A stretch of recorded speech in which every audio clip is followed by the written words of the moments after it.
ஆவியினால் தெரிந்தெடுக்கப்பட்டவர்கள், இயேசுவின் இரத்தத்தினால் கழுவப்பட்டவர்கள். சாத்தானுக்கு இனிமேல் உங்கள் மேல் உரிமை இல்லை. எல்லாமே இயேசு, எல்லாமே இயேசு, எனக்கு எல்லாமே இயேசு. இனி ஒரு வசனத்தை வாசித்து அது நாம் தியானிப்போம். Now let us read a verse and meditate. ഒരു വചനം വായിച്ചത് ധ്യാനിക്കാം. എസ്രാവിൻ പുസ്തകം 7-ാം അധ്യായം 21-23 വചനം முடியும். The book of Ezra, 7th chapter, 21st verse to 23rd verse. എസ്രായുടെ പുസ്തകം 7-ാം അധ്യായം 21-ാം വാക്യം മുതൽക്ക് 23-ാം വാക്യം വരെ. എസ്രാ 7:21-23 முடியும். Ezra 7th chapter, 21 to 23. എസ്രായുടെ പുസ്തകം 7-ാം അധ്യായത്തിന്റെ 21-ാം വാക്യം മുതൽ 23-ാം വാക്യം വരെ വായിക്കാം.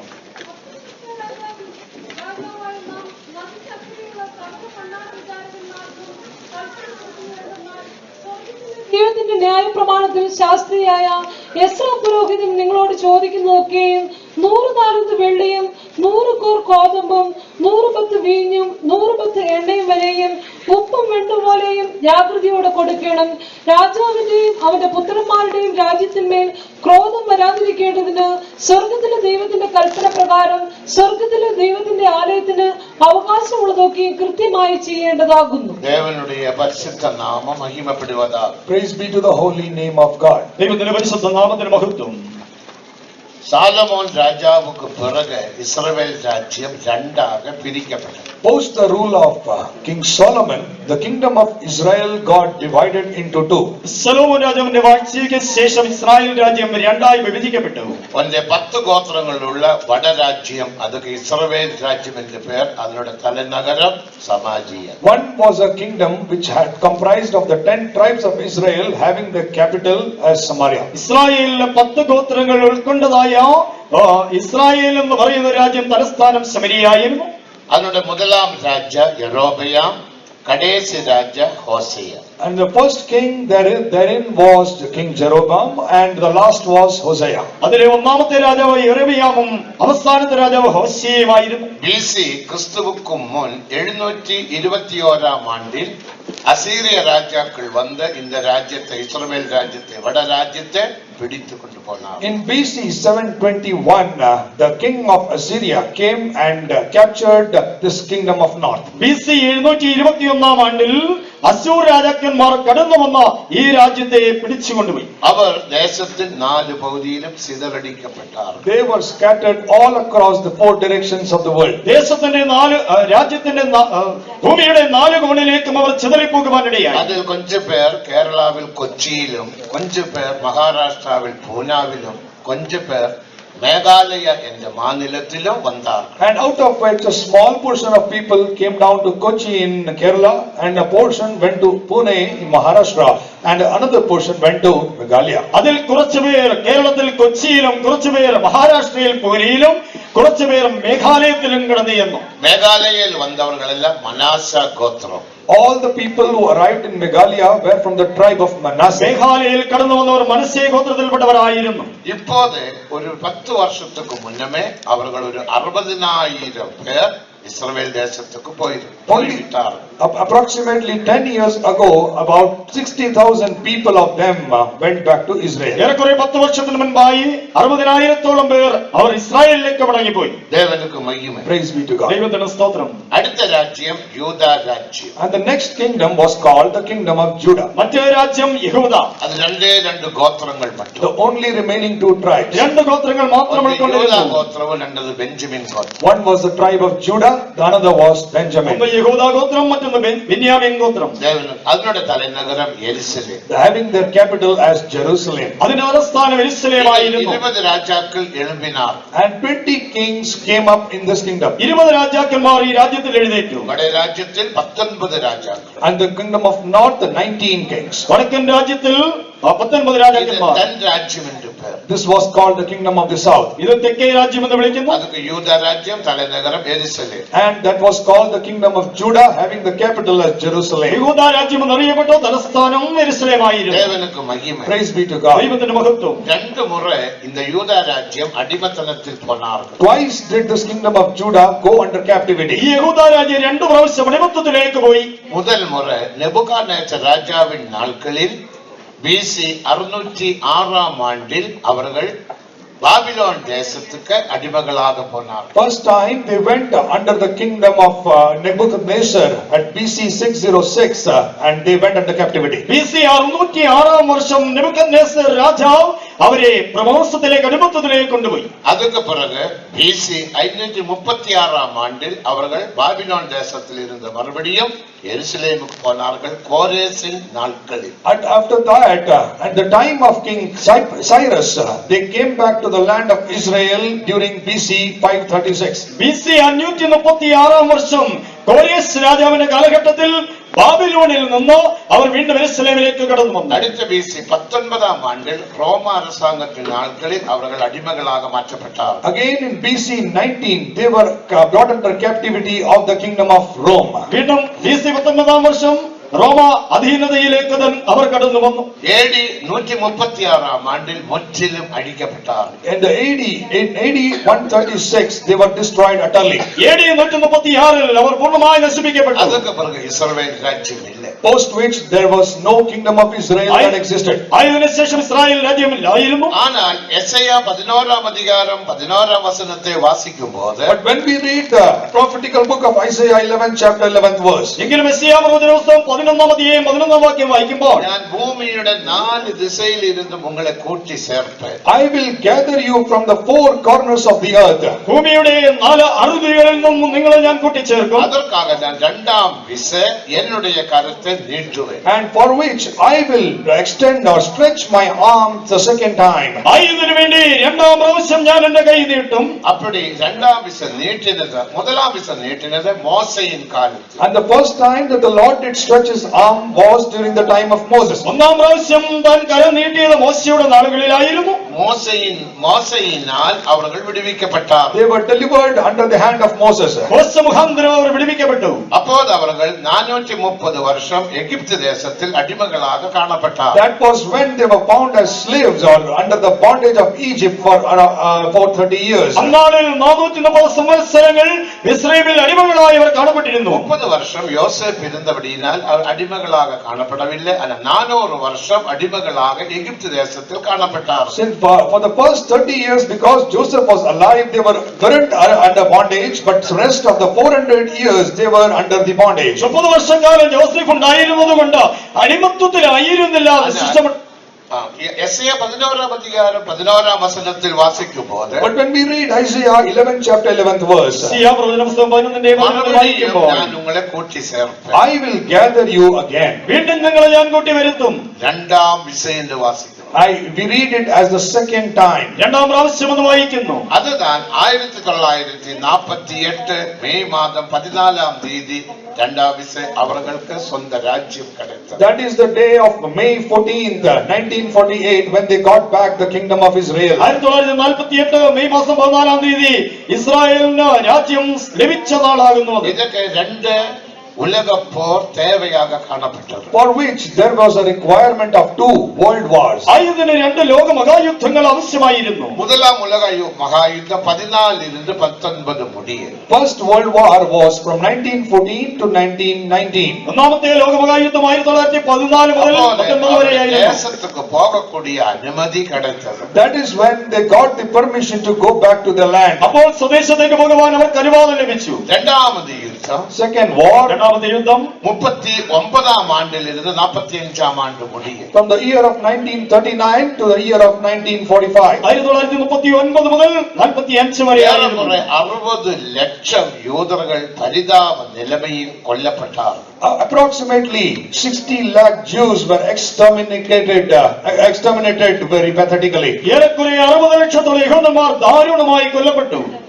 ஆனாலும் தேவனுடைய தீர்க்க தரிசன வசனத்தின்படி but still according to the prophecy of the word of God. എങ്കിലും ദൈവവചനത്തിലെ പ്രവചന വാക്യത്തിൻ പ്രകാരം രണ്ട് രാജ്യമായിരാமல் ഒരു രാജ്യமாக കൂട്ടി சேர்ப்பேன் என்று யோவேல் சொன்ன வசனத்தின்படி ஒரு ராஜ்யமாக அவர்கள் 1948 மே மாதம் 14ஆம் தேதியில் ஒரு ராஜ்யமாக மாற்றப்பட்டார்கள். According to the prophetical word in the book of Joel, without becoming 2 kingdoms, they got joined as one kingdom, which come to be fulfilled in the day of May 14th, 1948. യോവേൽ പ്രവചനത്തിൽ പറഞ്ഞിരിക്കുന്ന പ്രകാരം രണ്ട് രാജ്യമായിട്ടല്ല ഒരു രാജ്യമായി തന്നെ കൂട്ടി വരുത്തുമെന്ന് പറഞ്ഞതും പോലെ 1948 മെയ് മാസം 14-ാം തീയതി ഒരേ ഒരു രാജ്യമായി കൂട്ടി വരപ്പെട്ടു. நெபுகாத்நேச்சர் ராஜாவின் நாட்களில் இஸ்ரவேல் மக்களை அடிமைகளாக பாபிலோன் தேசத்துக்கு கொண்டு போனார். During the period of King Nebuchadnezzar, children of Israel were taken as bondage to Babylon. Nebuchadnezzar രാജാവിന്റെ വാഴ്ചയുടെ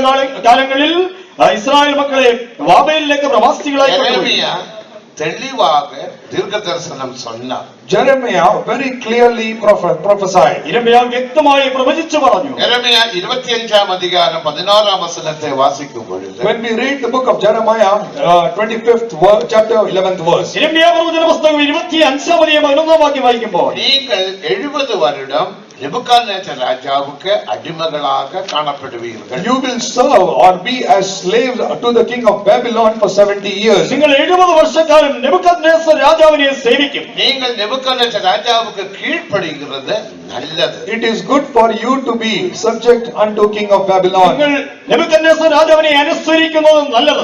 நீங்கள் தேவனுக்கு விரோதமாக பாவம் செய்து ஜீவிக்கிறீர்கள். Because you are sinning, living a life sinning against God. എന്നാൽ നിങ്ങൾ ദൈവത്തിന് വിരോധമായി പാപം ചെയ്ത് நீங்கள் ജീവിക്കുന്നു. தேவ பிரமாணத்தை விட்டு விலகி ஜீவிக்கிறீர்கள். You have forsaken the law of the Lord and living. നിങ്ങൾ ദൈവത്തിന്റെ പ്രമാണങ്ങളെ വിട്ട് മാറി நீங்கள் ജീവിക്കുന്നു. முன்னக்கல்ல பின்னிட்டு போகிறீர்கள். You aren't progressing, you are going backwards. നിങ്ങൾ മുന്നോട്ടല്ല പിന്നോട്ട് പോകുന്നു.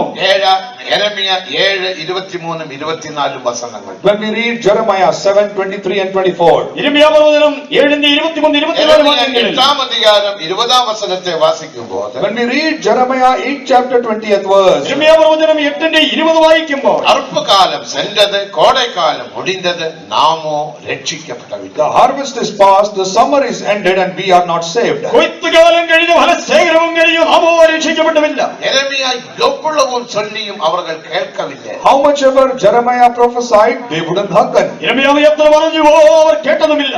எரேமியா 6-ாம் அதிகாரம் 25-ாம் வசனத்தை வாசிக்கும்போது, When we read Jeremiah 6 chapter 25th verse, யிരെമ്യാവ് പ്രവചനം 6:25 വായിക്കുമ്പോൾ, வயல்வெளியே போகாதீர்கள், வழியிலும் நில்லாதீர்கள், அங்க பயங்கரமும் யுத்தமும் உண்டாகும். go not forth into the field, nor walk by the way, there is a terrible fighting or battle there. വയലിലേക്ക് ചെല്ലരുത്, വഴിയിൽ നടക്കരുത്, അവിടെ ശത്രുവിന്റെ വാളും ചുറ്റും ഭയവുമുണ്ട്. எரேமியா 6-ாம் அதிகாரம் 16-ாம் வசனத்தை வாசிக்கும்போது, When we read Jeremiah 6 chapter 16th verse, யிരെമ്യാവ് പ്രവചനം 6:16 വാക്യം വായിക്കുമ്പോൾ, பூர்வ வழியில நின்ற எந்த வழி நல்லதென்று பார்த்து அதிலே நடவுங்கள், அப்போது உங்கள் ஆத்துமாவுக்கு இளைப்பாறுதல் உண்டாகும் என்று சொன்னார். stand ye in the ways and see, and ask for the old paths, where is the good way, and walk therein, and ye shall find rest for your souls. നിങ്ങൾ വഴികളിൽ ചെന്ന് നല്ല വഴി ഏതെന്ന് ചോദിച്ചതിൽ നടപ്പിൽ, എന്നാൽ നിങ്ങൾക്ക് ആത്മാക്കൾക്ക് വിശ്രാമം ഉണ്ടാകും. கீழ்ப்படியாய்மையை காட்டி தேவனுக்கு விரோதமான பாவம் செய்தால்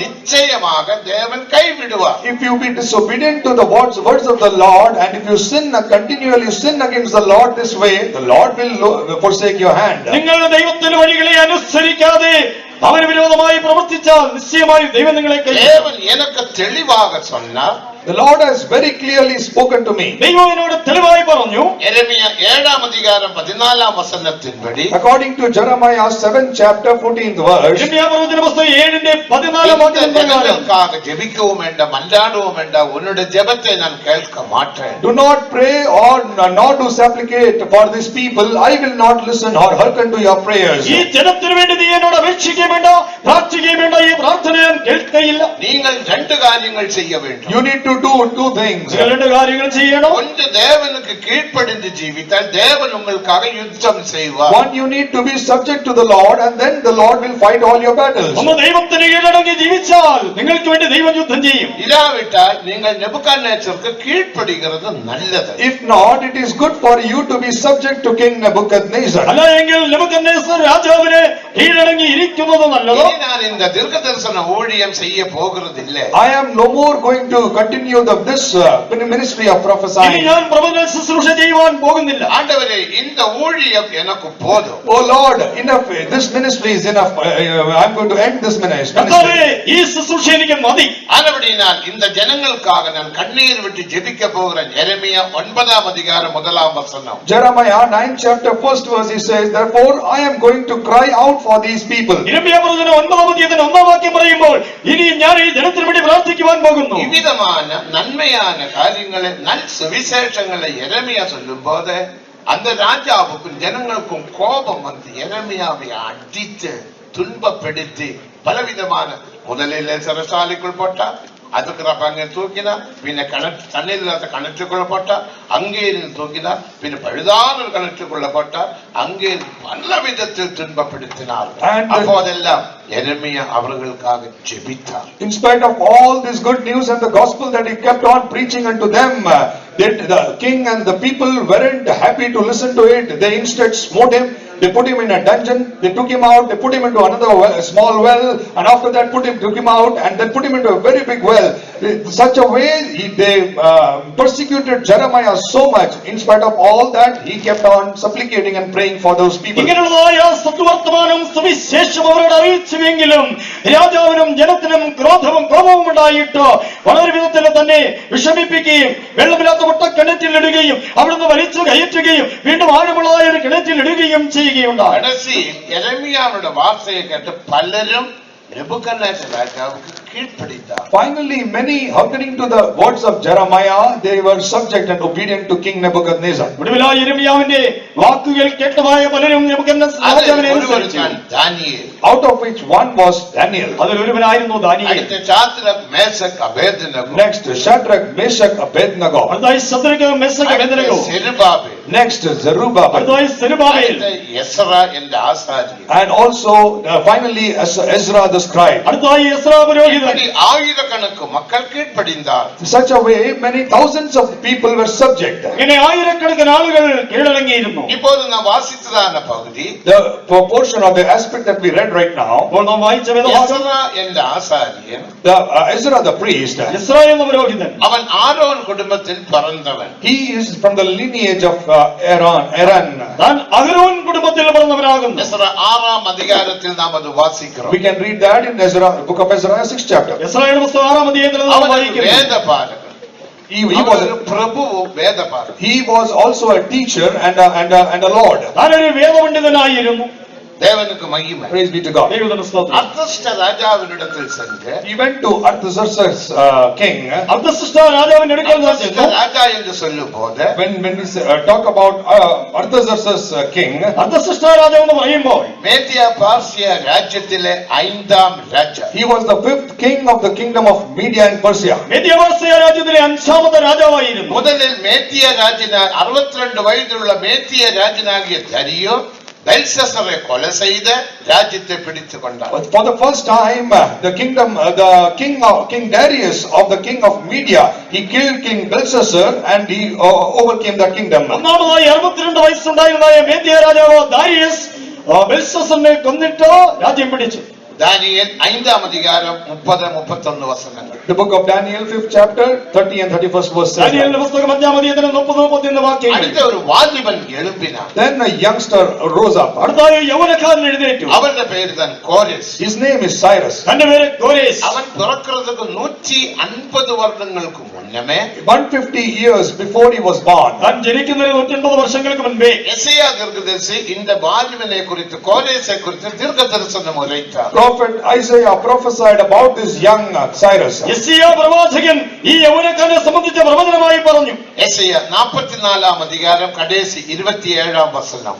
கடைசி வசனம். Isaiah's 44th chapter, 27th verse. യെശയ്യാ പ്രവചന പുസ്തകം 44ന്റെ അവസാന വാക്യം. கர்த்தர் கோரேசை குறித்து சொல்லுகிறது என்னவென்றால், This is what the Lord says about Cyrus. യഹോവா കോരേസിനെ സംബന്ധിച്ച് പറയുന്നതെന്നാൽ, அவன் என்னுடைய மேய்ப்பன், He is my shepherd. അവൻ എന്റെ ഇടയൻ. அவன் ஆலயத்தை பார்த்து கட்டப்படு என்றும், And he will say to Jerusalem, thou shalt be built. യെരൂശലേം പണിയപ്പെടുമെന്നും எருசலேமை நோக்கி அஸ்திபாரப்படும் என்றும் He சொல்லுவான். said to the temple, thy foundation shall be laid, and to Jerusalem thou shalt be built. യെരൂശലേമിന് അടിസ്ഥാനം ഇടുമെന്നും പണിയപ്പെടുമെന്നും പറയും. அவன் என்னுடைய சித்தம் எல்லாவற்றையும் செய்வான். He shall perform all my pleasure. അവൻ എന്റെ ഹിതമൊക്കെയും ചെയ്യും.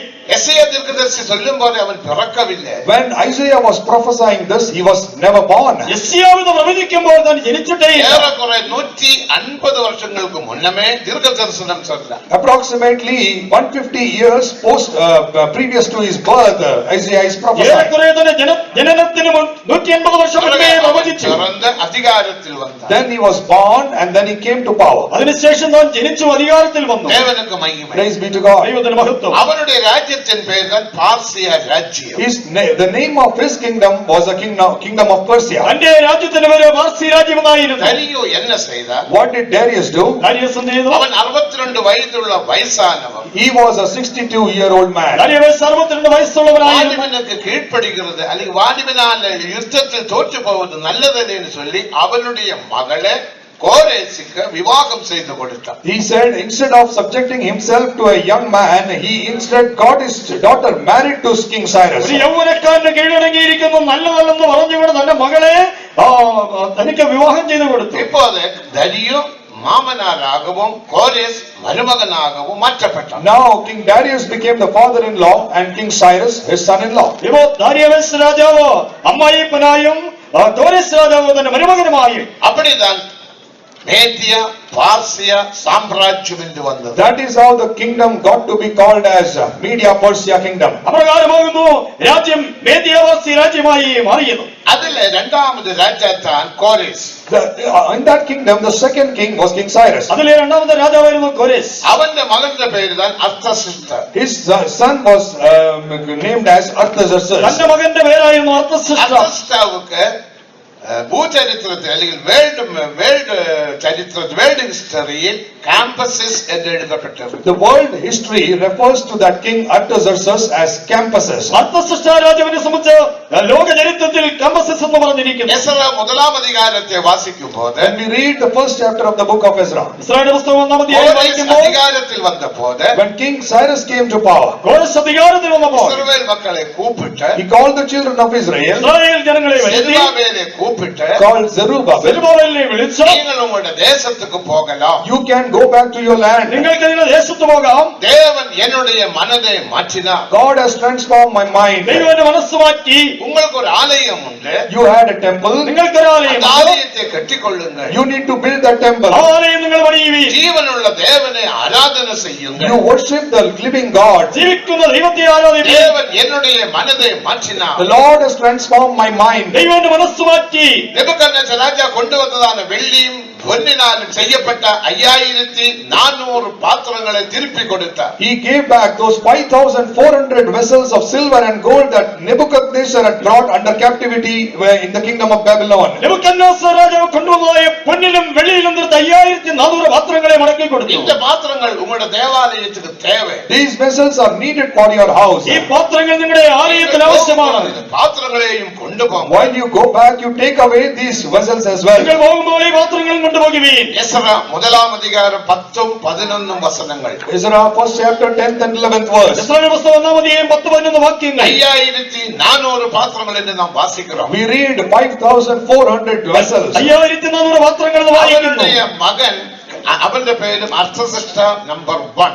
And his son was named as Artaxerxes I. തന്റെ മകന്റെ പേര് അർത്തസഷ്ടാ ഒന്നാമൻ. தேவனுக்கு மகிமை. Praise be to God. ദൈവത്തിന് அவன் സ്തോത്രം. தன்னுடைய தகப்பனாருடைய கட்டளையே அப்படியே விரோதித்தான், நிப்பாட்டினான். And he disobeyed his father's commandment and stopped all the things. തന്റെ അപ്പന്റെ കൽപ്പനയെ അവൻ നിരസിച്ച് അവിടെ നിർത്തൽ ചെയ്തു. எஸ்ரா 4-ாம் அதிகாரம் 11-ாம் வசனம். Ezra 4th chapter 11th verse. Israel പുസ്തകം 4-ാം അധ്യായം 11-ാം വാക്യം. இந்த அர்த்தசஷ்டாவுக்கு ஒரு மகன் பிறந்தான். And this King Artaxerxes had a son. ഈ അർത്തസഷ്ടാവിന് ഒരു മകൻ ജനിച്ചു. அவனுடைய பேரு தான் தரியு. His name was Darius. അവന്റെ പേര് ദാരിയാവേസ്. அவன் சொன்னான், எந்த தகப்பன் நிரோதித்தது சரியில்லை, என்ற தாத்தா சொன்னதுதான் சரி என்று சொல்லி மறுபடியும் கட்டளையை புறப்படுவித்தார்.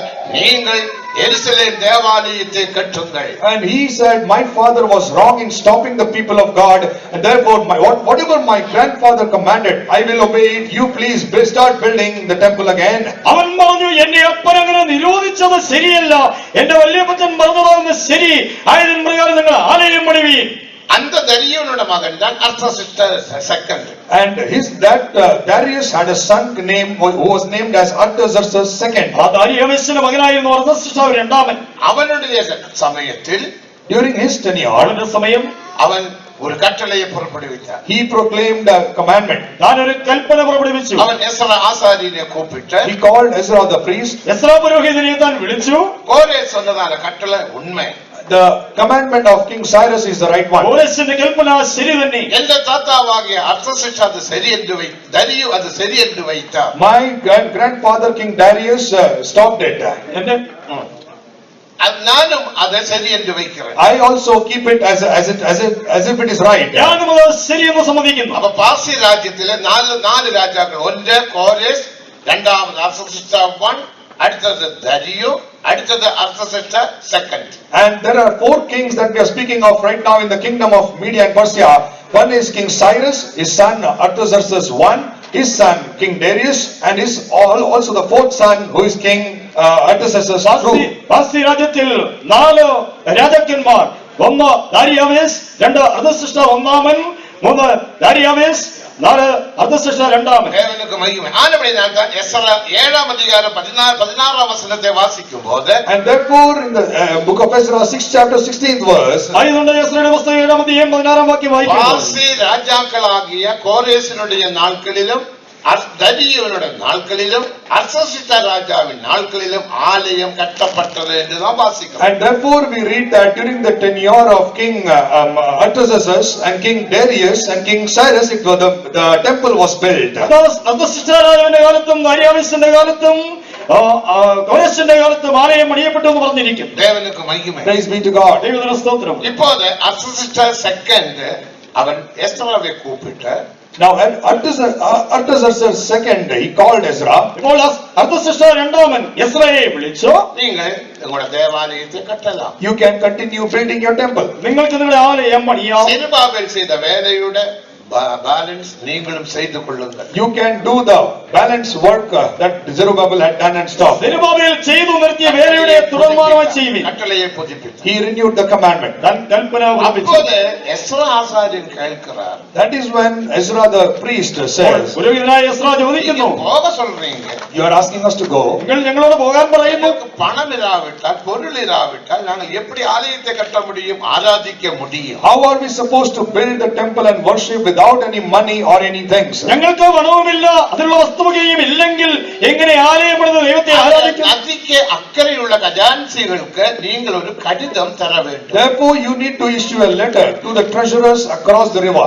നദിക്കക്കരെയുള്ള ഭണ്ഡാര വിചാരകന്മാർക്ക് കത്ത് തരയണം. தேவனுக்கு மகிமை. Praise be to God. ദൈവത്തിന് സ്തോത്രം. அமிதமான கத்தினுடைய சுருக்கம் தான் இப்போது நாம் வாசிக்க கேட்டது. That is one of the small portion of the content of that letter is what we read just now. അങ്ങനെ എഴുതിയ കത്തിന്റെ ചുരുക്കമാകുന്നു ഇപ്പോൾ നാം വായിച്ചു കേട്ടത്. அர்த்தசிஷ்டா ராஜா எழுதுவது என்னவென்றால், Even I, Artaxerxes the king, is what make a decree. അർത്ഥസിഷ്ടാ രാജാവായ ഞാൻ എഴുതുന്നത് இந்த എന്തെന്നാൽ, Ezra ஆசாரியனுக்கு Whatsoever this Ezra the priest, ഈ പുരോഹിതനായ ശാസ്ത്രീയ എസ്രയ്ക്ക് 100 தாலந்து வெள்ளியும், he needs 100 talents of silver, 100 താലന്ത് വെള്ളിയും, 100 கல கோதுமையும், 100 measures of wheat, 100 കോർ ഗോതമ്പും, 100 கல திராட்சரசமும், 100 baths of wine, 100 ബത്ത് വീഞ്ഞും, 100 கல எண்ணெயும், 100 baths of oil, 100 ബത്ത് എണ്ണയും, தேவையான உப்பும் நீங்கள் கொடுக்க வேண்டும். and salt without prescribing how much. വേണ്ടും പോലെ ഉപ്പും കൊടുക്കണം. அப்படி நீங்கள் செய்யாவிட்டால் If you do not do this, അങ്ങനെ നിങ്ങൾ ചെയ്തില്ലെങ്കിൽ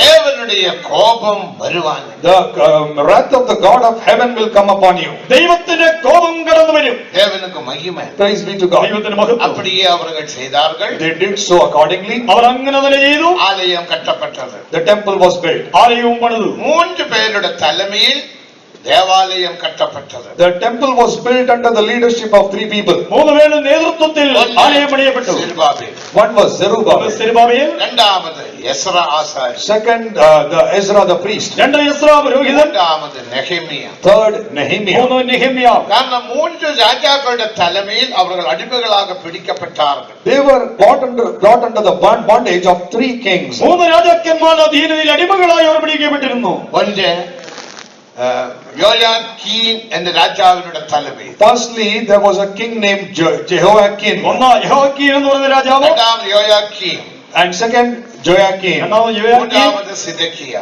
The third was Zedekiah. മൂന്ന് സിദെക്കിയാവ്. தேவனுக்கு மகிமை. Praise be to God. ദൈവത്തിന് സ്തോത്രം. இவரெல்லாம் தேவனுக்கு விரோதமான அக்கிரமம் செய்த ராஜாக்கள். They were the kings who did lot of terrible things against God. ദൈവത്തിന് വിരോധമായി വളരെ മോശമായ പ്രവൃത്തി ചെയ്തവരാണ്. இதுதான் சரித்திர பகுதி. This is the historical part. ചരിത്രത്തിന്റെ ഭാഗമാണ്. இதிலிருந்து நாம் கற்றுக்கொள்ளுகிற அநேக சத்தியங்கள் உண்டு. There are many truths that we receive from these portions. ഇതിൽ നിന്ന് നാം പ്രാപിക്കുന്ന അനേക സത്യങ്ങളുണ്ട്. நாம் ஆவிக்குரிய இஸ்ரவேல் மக்கள் என்று நமக்கு யாவருக்கும் தெரியும். We all are very well aware that we are the spiritual children of Israel. നാം എല്ലാവരും ആത്മീയ ഇസ്രായേൽ എന്ന് എല്ലാവരും അറിയുന്നല്ലോ. நமது வாழ்க்கை During our life, നമ്മുടെ ജീവിതത്തിൽ பரிசுத்தாவின் அபிஷேகத்தினால் by the anointing of the Holy Ghost, പരിശുദ്ധാത്മാഭിഷേകത്താൽ தேவனுடைய ஆலயம். I am the temple of God. ഞാൻ ദൈവത്തിന്റെ இந்த ആലയമാണ്. ஆலயத்தில் In this temple, ഈ ആലയത്തിൽ இந்த 5 பொருட்கள் தேவையாக காணப்படுகிறது. these 5 items must be found. ഈ 5 വസ്തുക്കൾ കാണപ്പെടണം. முதலாவது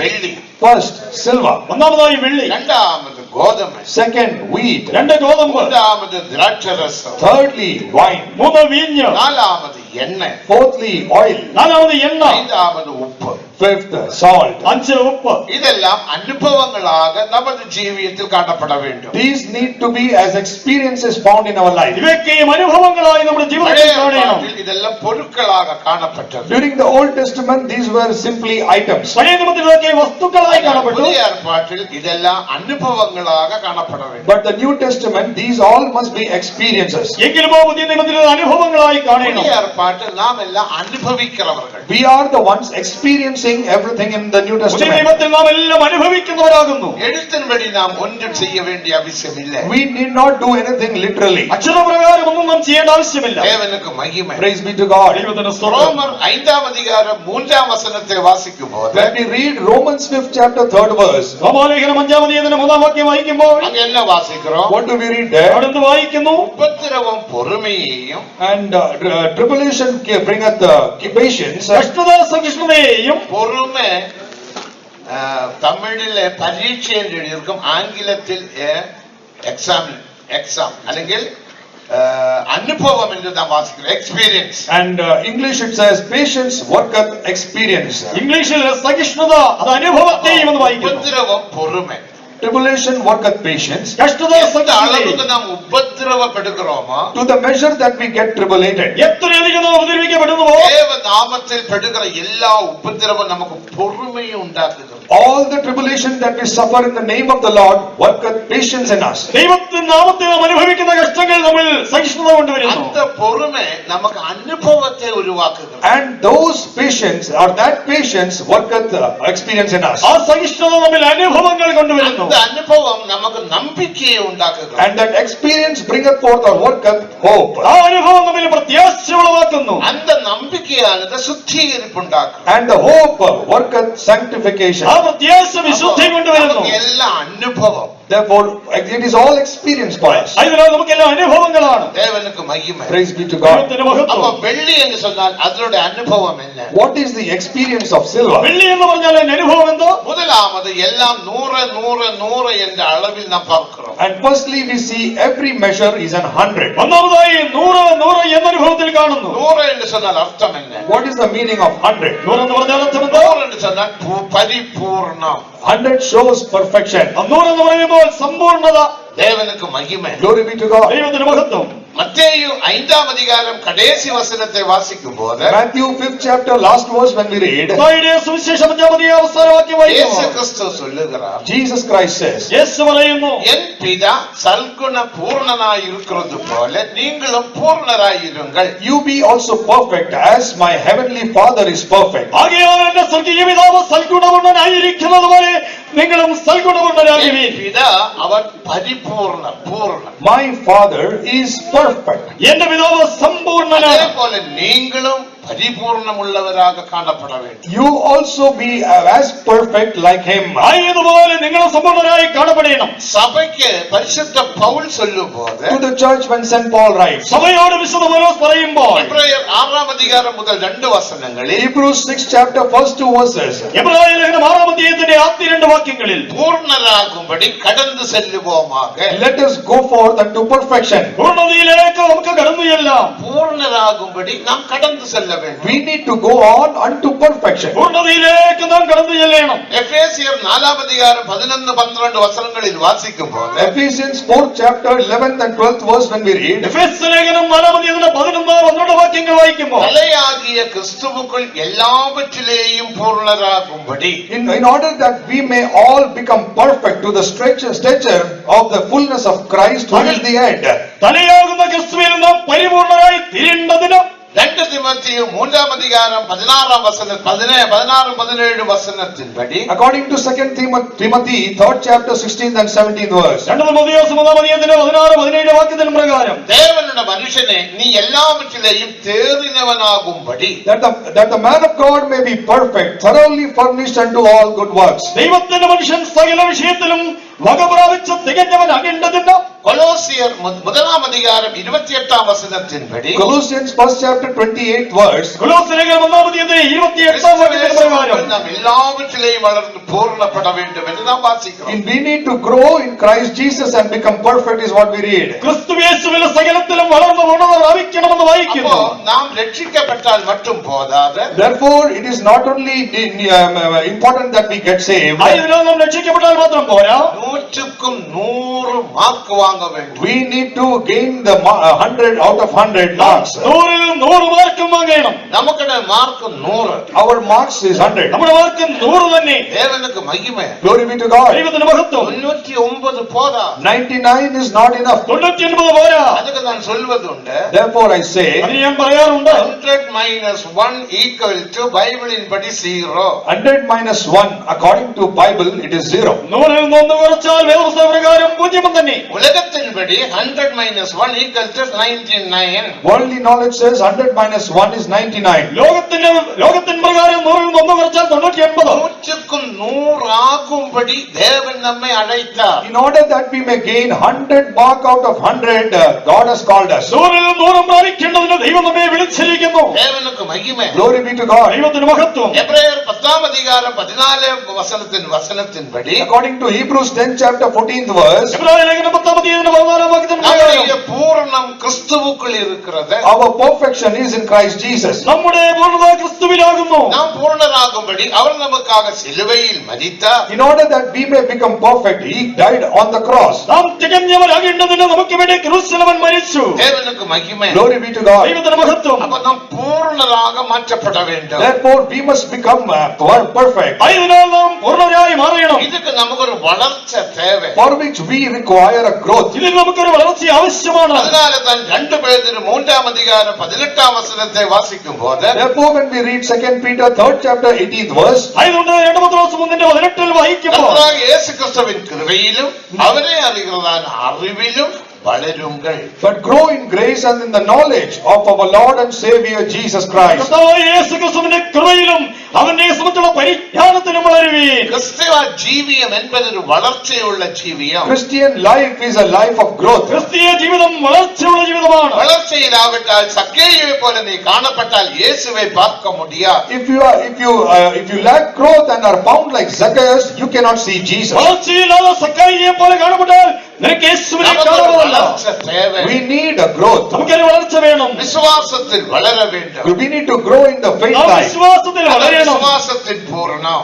That is called the perfection അത് of faith. വിശ്വാസത്തിന്റെ പൂർണ്ണത. அன்பின் பூரணம். The perfection of love. സ്നേഹത്തിന്റെ പൂർണ്ണത. பரிசுத்தத்தின் பூரணம். Perfection of holiness. വിശുദ്ധിയുടെ പൂർണ്ണത. தேவசித்தமான எல்லாவற்றிலேயும் பூரணம். Being perfect in everything that is the will of God. ദൈവികമായ സകലത്തിലും പൂർണ്ണത. மத்தேயு 13 அதிகாரத்தில் ஒருவன் விதையை விதைக்க புறப்பட்டான். Then in the gospel according to St. Matthew 13th chapter, a sower went out to sow. മത്തായിയുടെ സുവിശേഷം 13 അധ്യായത്തിൽ വിതയ്ക്കുന്നവൻ വിതയ്ക്കാൻ പുറപ്പെട്ടു. When he sowed, അവൻ വിതച്ചപ്പോൾ அந்த பூமியானது விளவு கொடுத்தது. the earth abounded. ഭൂമി വിളഞ്ഞു. அது சில விதையானது 30, Out of which some gave 30, ചിലത് 30 சில വിളഞ്ഞു. விதையானது 60, some gave forth 60, ചിലത് 60 മേനി, சில விதையானது 100. but some others 100. ചിലത് 100 മേനി വിളഞ്ഞു. உபதேசத்தை வசனத்தின்படி நாம் பார்க்கும்போது doctrinally when we look at it, ഉപദേശരൂപേണ നോക്കുമ്പോൾ 100 என்பது புதிய எருசலேம் சீயோன், 100 shows a new Jerusalem and Zion, 100 എന്നത് പുതിയ യെരൂശലേമും സീയോനും, 60 என்பது புதிய வானம், 60 shows new heaven, 60 പുതിയ 30 ആകാശം, என்பது புதிய பூமி. 30 denotes new earth. 30 പുതിയ ഭൂമി. ஆனா என்னையும் உங்களையும் அழைத்தது புதிய வானத்துக்கோ பூமிக்கோ அல்ல.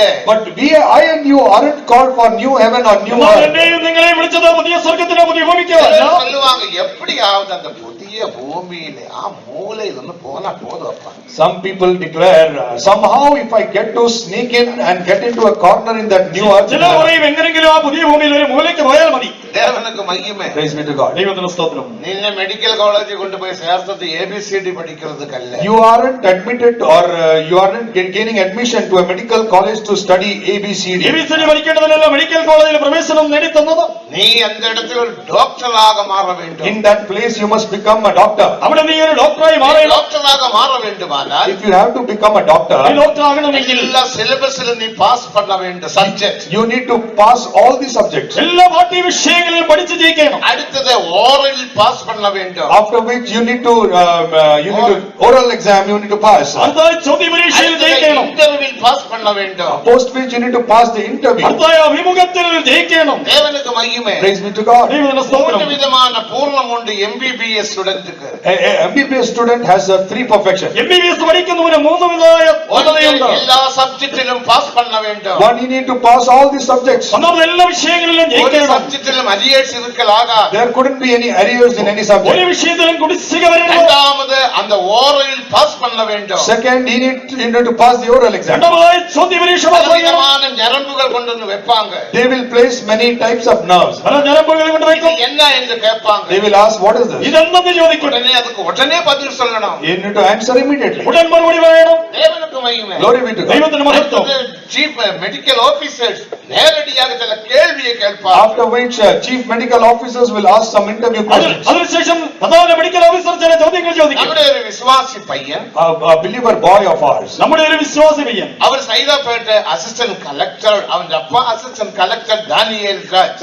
He was his father was an assistant collector of Saidapet, Daniel Raj. കസനപേട്ടയിലെ അസിസ്റ്റന്റ് കളക്ടറായിരുന്ന அவரோட பையன் ஜோஷுவா, அவர் இங்கே தான் வேலை செய்யற வந்திருப்பாங்களோ தெரியாது. His son Joshua is somewhere working in the Gulf. Devanu I don't know, he's, here. തന്റെ മകൻ യോശുവ ഇവിടെ എവിടെയോ ജോലി ചെയ്യുന്നു. மூணுல பாஸ் பண்ணியாச்சு. He passed all 3 exams. ഈ മൂന്നിലും താൻ ജയിച്ചു. நாலாவது ஒரு கேள்வி கேட்டாங்க. Fourthly, they asked him something. നാലാമതൊരു ചോദ്യം ചോദിച്ചു. Something. എന്തോ ஏதாவது கொஞ்சம் காசு கொடுப்பீங்களா? Can you give? நான் எல்லாம் பாஸ் பண்ணியாச்சு. Can you give some bribe? എന്തെങ്കിലും പണം തരാമോ? இனி நான் இதுக்கு காசு கொடுக்கணும். When he asked, why should I pay? I passed everything. ഞാനെല്ലാം ജയിച്ചല്ലോ, ഇവനെന്തിനാ പണം തരയണം? பைசா தரதுக்கு இல்ல. I will not pay எங்க anything. அப்பா collector. My father is a എന്റെ പിതാവ് collector. കളക്ടർ ആകുന്നു. தேவனுக்கு மகிமை. Glory be to God. ஆ வருஷம் அவன் தோற்று போச்சு. He failed that year. ആ വർഷം താൻ തോറ്റുപോയി. ஐயோ அந்த வருஷம் அவன் பெற்ற பாடு, நானும் போய் பெற்ற பாடு, எனக்கும் அவனுக்கு தெரியும், அந்த அம்மாவுக்கும் தெரியும்.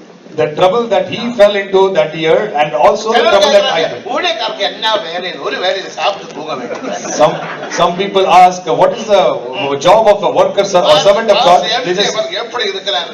look at Pastor MC. What is the job that he has? நான் சாப்பிடுகிற சாப்பாடு நீங்க 2 நாள் சாப்பிட்டால் எனக்கு கரவாடு மாதிரி மாறிவிடும்.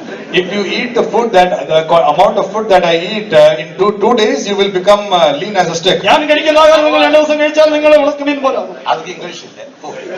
தேவனுக்கு மகிமை. Glory be to God. ദൈവത്തിന് മഹത്വം. அது மாதிரி இதெல்லாம் சாப்பாடு இல்ல. These are not the foods. ഇതൊന്നും ആഹാരമല്ല. இதெல்லாம் சந்தோஷம். This is only joy. இதெல்லாம் ஆவி நிரம்ப, கை தட்டி ஆவி நிரம்ப, எனக்கு என்ன சந்தோஷம். பிரியாணி சாப்பிட்ட மாதிரி தான். When you clap, அதுக்கு நான் கூட்டம் முடித்து கூட மெட்ராஸ்ல பிலிவேட்ஸுக்கு தெரியும், 2 மணி நேரம் 3 மணி நேரம் அங்கே உட்கார்ந்துட்டு இருக்கோம். பார்த்தவங்க கரங்களை உயர்த்துங்க. மெட்ராஸ்ல எல்லாருக்கும் தெரியும், இங்கே உட்கார போறேன். ஆனா இங்க இதுவாங்களோ தெரியாது. தேவனுக்கு மகிமை. glory be to God. ദൈവത്തിന് സ്തോത്രം. சாப்பாடு என்ன முக்கியம்?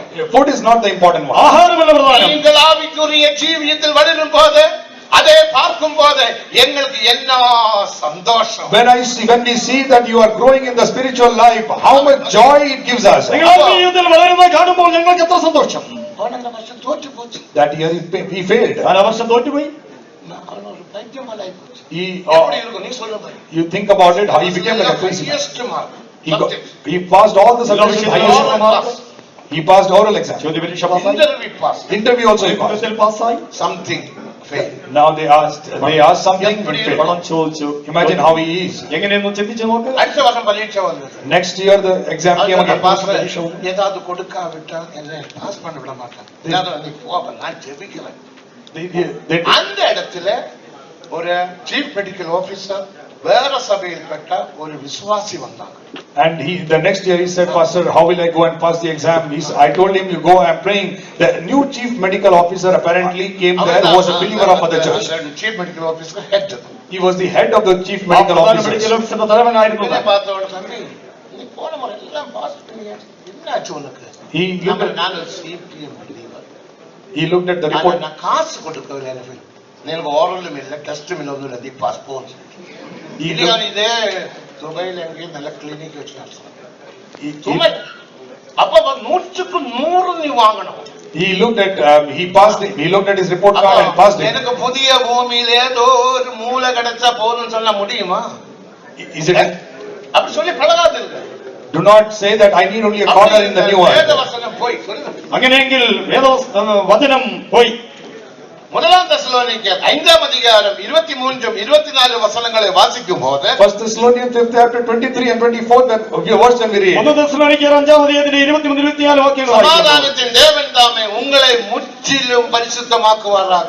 உங்கள் ஆவி, ஆத்துமா, சரீரம் முழுவதும் இயேசு கிறிஸ்து மகிமையில் வெளிப்படும் போது குற்றமற்றதாக இருக்கும்படி காக்கப்படுவதாக. And the very God of peace sanctify you wholly. And I pray God your whole spirit and soul and body be preserved blameless unto the coming of our Lord Jesus Christ. ദൈവം തന്നെ നിങ്ങളെ മുഴുവനും ശുദ്ധീകരിക്കുമാറാകട്ടെ. നിങ്ങളുടെ ആത്മാവും പ്രാണനും ദേഹവും കർത്താവായ യേശു ക്രിസ്തുവിന്റെ പ്രത്യക്ഷതയിൽ അനന്യമായി കാക്കപ്പെടുമാറാകട്ടെ. ஆவி முழுவதும், ஆத்துமா முழுவதும், சரீரம் முழுவதும் Whole spirit, குற்றமற்றதாக காணப்பட வேண்டும். whole spirit, whole soul and whole body must be preserved blameless. നിങ്ങളുടെ ദേഹവും ആത്മാവും പ്രാണനും ദേഹവും അനന്യമായി കാക്കപ്പെടണം. அடுத்த வசனம் என்ன? Next verse what it says. അടുത്ത വാക്യം എന്ന് പറയുന്നു, அழைத்தவர் உண்மையுள்ளவர், அவர் அப்படி செய்வார். Faithful is he that calleth you, who also will do it. നിങ്ങളെ വിളിക്കുന്നവൻ വിശ്വസ്തനവൻ നിവർത്തിക്കും. நாம் മനുഷ്യർ. We are humans. നമ്മുടെ മനുഷ്യരാണ്. നമുക്ക് ബലഹീനം ഉണ്ട്. We have weaknesses. നമുക്ക് ബലഹീനതയുണ്ട്. പഴയ മനുഷ്യൻ ചില വേള ക്രിയ ചെയ്യலாம். Sometimes the old man may come to work. ചിലപ്പോൾ പഴയ മനുഷ്യൻ പ്രവർത്തിച്ചേക്കാം. அழைத்தவர் உண்மையுள்ளவர். But the faithful is he that calleth you. എങ്കിലുമോ വിളിച്ചവൻ വിശ്വസ്തനാണ്. அவர் அப்படியே செய்வார். He will also do it. അവൻ അങ്ങനെ തന്നെ எந்த ചെയ്യും. நோக்கத்துக்காக தேவன் உன்னை அழைத்தாரோ அந்த நோக்கத்தை பூர்ணமாக நிறைவேற்ற நமது தேவாதி தேவன் உண்மையுள்ளவராக காணப்படுகின்றார். To whatsoever purpose he called you, our God of gods is very much faithful to also do and fulfill it. എന്ത് ഉദ്ദേശത്തോടെ നമ്മെ വിളിച്ചുവോ ആ ഉദ്ദേശം പൂർണ്ണമാക്കപ്പെടേണ്ടതിന് നമ്മുടെ ദൈവമായവൻ വിശ്വസ്തൻ തന്നെ. நாம் என்ன செய்தால் போதும்? What is enough? What should I be doing? നാം എന്താ ഇത് ചെയ്യണോ? எபேசியர் 4ஆம் அதிகாரம் 22 23 24. Ephesians 4th chapter 22nd to 24th verse. എഫെസ്യ ലേഖനം 4ആം അധ്യായത്തിന്റെ 22 മുതൽ 24 വരെയുള്ള വാക്യങ്ങൾ. முந்தின நடக்கைக்குரிய மோசம் போக்கும் இச்சைகளால் கெட்டு போகிற பழைய மனுஷனை களைந்து போட்டு உங்கள் உள்ளத்திலே புதுதான ஆவி உள்ளவர்களாகி மெய்யான நீதியிலும் பரிசுத்தத்திலும் தேவசாயிகளாக சிருஷ்டிக்கப்பட்ட புதிய மனிதனை தரித்துக் கொள்ளுங்கள். That he put off concerning the former conversation the old man, which is corrupt according to the deceitful lust, and be renewed in the spirit of your mind, that he put on the new man, which after God is created in righteousness and true holiness. മുമ്പിലത്തെ നടപ്പ് സംബന്ധിച്ച ചതിമോഹങ്ങളാൽ വഷളായി പോകുന്ന പഴയ മനുഷ്യനെ വീക്ഷിച്ച് നിങ്ങളുടെ ഉള്ളിലെ ആത്മാവ് സംബന്ധമായി പുതുക്കം പ്രാപിച്ച സത്യത്തിന്റെ ഫലമായ നീതിയിലും വിശുദ്ധിയിലും ദൈവാനുരൂപമായി സൃഷ്ടിക്കപ്പെട്ട പുതുമനുഷ്യനെ ധരിച്ചുകൊള്ളുവീൻ. உங்கள் உள்ளத்திலே புதுதான ஆவி உள்ளவர்களாக You be renewed in the spirit of your mind. നിങ്ങളുടെ ഉള്ളിലെ ആത്മാസംബന്ധമായി പുതുക്കം പ്രാപിച്ച് முதலில் உங்கள் மனதில் இறங்க வேண்டும். The anointing firstly must descend on into your mind. അഭിഷേകം ഒന്നാമത് നിങ്ങളുടെ മനസ്സിൽ വരയണം. உன்னுடைய சிந்தனையில் இறங்க வேண்டும். It must come into your mind. നിന്റെ Thoughts. ചിന്തയിൽ വരയണം. உன்னுடைய சித்தத்தில் இறங்க It வேண்டும். must come into your desire. നിന്റെ ആഗ്രഹങ്ങളിൽ വരയണം. அறிந்து கொள்ளுகிற பகுதி, புரிந்து கொள்ளுகிற பகுதியில் இறங்க வேண்டும். It must come into your understanding part. നമ്മുടെ അറിവിന്റെ ഭാഗത്ത് അത് വരയണം. உன்னுடைய தோற்றங்கள் சிந்தனைகளிலும் எண்ணங்களிலும் இறங்க வேண்டும். It must come into your imaginations and thoughts. നിന്റെ നിലവിളകളിൽ ചിന്തയിലും உன்னுடைய ஞாபகத்திலும் தியானத்திலும் இறங்க It வேண்டும். must come into your meditation and memory. നിന്റെ ധ്യാനത്തിലും ഓർമ്മയിലും അത് വരേണം. உன்னுடைய தேடுகிற பகுதியிலும் நினைவுகளிலும் இறங்க It வேண்டும். must come into your thoughts and your seeking. നിന്റെ ചിന്തയിൽ അന്വേഷണത്തിൽ നിലവിൽ വരേണം. அபிஷேகம் இந்த மனதில் இறங்கும் போது When the anointing descends on the mind, അഭിഷേക മനസ്സിൽ വരുമ്പോൾ உன்னுடைய மனதை பிரகாசமாக மாறிவிடும். your mind will be enlightened. നിന്റെ മനസ്സ് പ്രകാശിക്കും. அத தெளிந்த புத்தியுள்ளவர்களாகி That is what we read about being of sober mind. ഭയമുണ്ടാകുന്നു നിർമ്മതരായി എന്ന് இங்கே വായിക്കുന്നത്. பிரகாசம் வரும்போது When it enlightens, പ്രകാശം അവിടെ വരുമ്പോൾ உன்னுடைய இருதயத்தில் சந்தோஷம் உண்டாகும். your heart gives joy. നിങ്ങളുടെ ഹൃദയത്തിന് സന്തോഷമുണ്ടാകും. சந்தோஷம் இருதயத்தில் வரும்போது When the heart is filled with joy, ഹൃദയം സന്തോഷിക്കുമ്പോൾ சரீரத்தில் விடுதலை உண்டாகும். there is deliverance in the body. ശരീരത്തിൽ വിടുതലുണ്ടാകും. அந்த சந்தோஷத்தில் நீ என்ன வேலை செய்தாலும் அது வாய்க்கும். Whatever job you do in that joy or happiness, it will prosper. ആ സന്തോഷത്തിൽ നിങ്ങൾ എന്ത് ജോലി ചെയ്താലും അത് സാധിക്കും. அப்படிப்பட்டவருக்கு சில போராட்டங்கள் பிரச்சனைகள் வரும். For such people, there will be some trials and some difficulties. അങ്ങനെയുള്ളവർക്ക് ചില പ്രശ്നങ്ങളും പോരാട്ടങ്ങളും വരും. அந்த பிரச்சனை உன்னை தாக்கவே தாக்காது. But that problem will not drown you. എന്നാൽ ആ പ്രശ്നം നിങ്ങളെ ഒരിക്കലും തകർക്കുകയില്ല. இது அனுபவத்தோட சொல்லுது. I am telling it out of experience. അനുഭവത്തോടെ ഞാനിത് പറയുന്നു. தேவனுக்கு மகிமை. Glory be to God. ദൈവത്തിന് മഹത്വം. எனக்கு 3 முறை ஆக்சிடென்ட் உண்டாச்சு. I was faced with 3 മൂന്ന് accidents. പ്രാവശ്യം എനിക്ക് അപകടമുണ്ടായി. மலேசியாவில் எங்கட கார் அப்படி கவிழ்ந்தது. Once, the car that we were traveling overturned in Malaysia. പക്ഷേ മലേഷ്യയിൽ വെച്ച് ഞങ്ങളുടെ കാർ മറിയുവാനിടയിൽ இப்ப கார் கவிழ போது சிஸ்டர்ஸ் ஜெபம் பண்ணி கொள்ளுங்க, கார் கவிழ போகுது. I said, அது எங்கட பிரச்சனை இல்ல, வேற பிரச்சனையில் அப்படி ஆகி போச்சு. அப்படியே கவிஞாத்துல நான் பிடிச்ச காலெல்லாம் மேல வச்சுட்டேன். அப்படியே கவிழ்ந்தாச்சு. கவிழ்ந்து நான் அப்படி சாடி வெளியே வந்து சிரிக்குது. பின்னாடி வண்டிக்காரர் இந்தியில இருந்து வந்த ஒரு வண்டி வான் நிறச்சு தமிழர் வந்தாங்க. என்ன பாஸ்டர் நீங்க சிரிக்கிறீங்க? அழுகா சொல்லுங்க. அப்படி சிரிப்புதான் வந்தது. Once the car overturned, I told the sisters, be ready, it's going to overturn, and I fell down. I got out of it and started smiling. People asked me, why are you smiling? I said, did you ask me to cry? ആ സമയത്ത് car വഴിയാൻ പോകുന്ന സഹോദരന്മാരോട് പറഞ്ഞു, car പറഞ്ഞ് ഞങ്ങൾ പുറത്തു വന്ന് പുറകെ വന്ന വണ്ടിയിൽ വന്ന അവർ വാഹനം നിർത്തിയ ആളുകൾ ഉണ്ടായിരുന്നു. അവർ ചോദിച്ചു ചിരിക്കുന്നത്. அவர்கள் தூக்கி விட்டார். They took me out of it. അവരെന്റെ പുറത്ത്. அடுத்த 2002 ஆண்டில் பாம்பேயில் செம்பூரில் ஒரு பயங்கர accident. And in the year of 2002 in Chembur in Bombay, I was met with an accident. 2002 ബോംബെയിൽ ചെമ്പൂരിൽ വെച്ച് വലിയ അപകടമുണ്ടായി. அப்படி ஷோல்டர் இறங்கி விட்டது. My right hand just got out of its place. വലത് കൈയുടെ ഷോൾഡർ ഇറങ്ങിപ്പോയി. சரீரத்தில் பல இடத்திலும் பல அடிகள், பல காயங்கள். And at the lower jaw and in many places in the body I was wounded. ശരീരത്തിന്റെ പല ഭാഗത്തും മുറിവുണ്ടായി. பாஸ்டர் அனிலுக்கு நெற்றி உடைஞ்சது. Pastor Anil's forehead was broken. Pastor അനിലിന്റെ നെറ്റി പൊട്ടി. பாஸ்டர் சந்திரசேகரന്റെ கால் உடைந்தது. Pastor Chandrasekhar's leg was turned pastor out. ചന്ദ്രശേഖരന്റെ കാലിൽ பயங்கர accident. It was a major one. വലിയ അപകടമായിരുന്നു. நாங்க வெளியே வந்தோம். We came out. ഞങ്ങൾ പുറത്തു വന്നു. போலீஸ் எல்லாம் வந்தாங்க. The police arrived. പോലീസ് വന്നു. ஆஸ்பத்திரி போங்க, ஆஸ்பத்திரி. Let's go to hospital. ആശുപത്രി പോകാമെന്ന് പറഞ്ഞു. We told them we don't go. மராட்டியில அனில் பாஸ்டர் நான் சிரிச்சுட்டே இருந்தேன். I was smiling all the while. ഞാൻ ചിരിച്ചോണ്ടിരുന്നു. മറാഠിയിൽ അനിൽ പാസ്റ്റർ പറഞ്ഞു പോകുകയില്ല. அதான் ஒரு நாள் கேட்கறேன், why are you laughing? Pastor, the police asked, why are you laughing? ആ പോലീസ് ചോദിച്ചു, നിങ്ങൾ എന്തിനു ചിരിക്കുന്നു? மராட்டியில எனக்கு மராட்டி தெரியாது, ஒரு Hindi. He was asking in Marathi. I didn't understand the ഞാൻ language. മറാഠിയിൽ ചോദിച്ചു, എനിക്ക് മറാഠി അറിയില്ലായിരുന്നു. சந்தோஷம். இந்த கை வர்றதுல பயங்கர பெயின் வேற. And my hand was paining. சந்தோஷம். കയ്യിൽ വലിയ വേദനയെങ്കിലും വലിയ സന്തോഷം. I was filled with joy. அந்த ஆளை பார்த்து இதை பரியாசம் பண்றாங்க. And மராட்டி தெரிஞ்சா தானே பரியாசம் பண்ண முடியும். they thought I was. ആ വ്യക്തി ചിന്തിച്ചു തന്നെ പരിഹസിക്കുന്നു. They thought that I was mocking at them. But Anil Pastor said, pastor പറഞ്ഞു, அவர் அபிஷேகம் பெற்றவர். he is an anointed man. ഞാൻ അഭിഷേകം പ്രാപിച്ചു വ്യക്തിയാണ്. ஆவியில் நிரம்புகிறார். He is filling in the spirit. ഞാൻ ആത്മാവിൽ നിറയുന്നു. அபிஷேகம் அவரை சிரிக்க வைக்குது. That anointing is making him laugh. or അഭിഷേകം smile. തന്നെ ചിരിപ്പിക്കുന്നു. அந்த ஆக்சிடென்ட், அந்த கை இறங்கி விட்டது, வலிக்குது. ஆனா அது ஒண்ணு உன்னை தாக்கவே தாக்காது. That hand got dislocated, but that could not drown you. That cannot ആ pull you down. കൈയുടെ കുഴവറ്റി അതൊന്നും നിന്നെ നശിപ്പിക്കുകയില്ല, തകർക്കുകയില്ല. கதையல்ல. These are not stories that I speak. കഥയല്ല. மூன்றாவது கோயம்புத்தூரில் நடந்த உங்களுக்கு எல்லாம் தெரியும். Thirdly, what happened in Coimbatore, you all know. മൂന്നാമത്തെ കോയമ്പത്തൂർ നടന്നത് നിങ്ങൾ അറിയുന്നല്ലോ. That day also I was smiling. അന്ന് ഞാൻ ചിരിച്ചുകൊണ്ടേയിരുന്നു. உடந்தது. My head got broken. തല പൊട്ടി. பயங்கர பிரச்சனை. But it was a big trouble. വലിയ പ്രശ്നമായിരുന്നു. ഒരു വലിയില്ല, but no pain at all. വേദനയില്ല. കാരണം ദേവനുടെ അഭിഷേകം നമുക്കുൾ ഇരിക്കുമ്പോൾ എന്ത് വല്ലമേ ഉന്നെ താക്ക മുടിയും. Because when the Holy Spirit of God resides in you, no power can put you down. ദൈവത്തിന്റെ പരിശുദ്ധാത്മാവിന്റെ അഭിഷേകം നിങ്ങളിൽ ഇരിക്കുമ്പോൾ ഏത് ശക്തിക്കും നിങ്ങളെ തകർക്കുവാൻ കഴിയും. എഴുമ്പുകിற എന്തായുധവും വായിക്കാമൽ പോയിവിടും. No weapon that is formed against you will prosper. നിനക്ക് വിരോധമായി ഉണ്ടാക്കുന്ന യാതൊരു ആയുധവും ഫലിക്കയില്ല. അതിനാൽதான் ഞാൻ അധികமாக ஆவி நிரம்பி சந்தோஷிக்க சொல்றோம். Which is why I always insist on filling in the spirit and rejoicing. ആയുധം ഉണ്ടാകുന്നു, ആത്മാവിനോട് സന്തോഷിപ്പീനെന്ന് പറയുന്നത്. 100 എന്ന് சொன்னால் പൂർണ്ണ. Therefore 100 means perfection. അതിനാൽ 100 എന്ന് പറയുമ്പോൾ പൂർണ്ണത. We need to be perfect. നാം പൂർണ്ണപ്പെടണം. നിശ്ചയமாக പൂർണ്ണപ്പെட முடியும். We can become perfect. തീർച്ചയായും നമുക്ക് പൂർണ്ണപ്പെടാം. നമുക്ക് என்ன தேவை? For which what do we need? അത് നമുക്ക് എന്ത് വേണം? 100 താലന്ത് വെള്ളി தேவை. We need 100 talents of silver. 100 താലന്ത് വെള്ളി വേണം. பெரிய விஷயம். These are all bigger subjects. വലിയ വിഷയം. നേരം முடிந்து. And the time is up. സമയവും കഴിഞ്ഞു.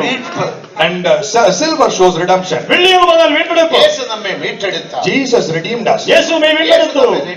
Jesus saved us. യേശു നമ്മെ രക്ഷിച്ചു. നിങ്ങൾ ഒരു സത്യം വിളങ്ങിക്കൊള്ള வேண்டும். Amidst all this you must understand one truth. സത്യം നിങ്ങൾ മനസ്സിലാക്കണം.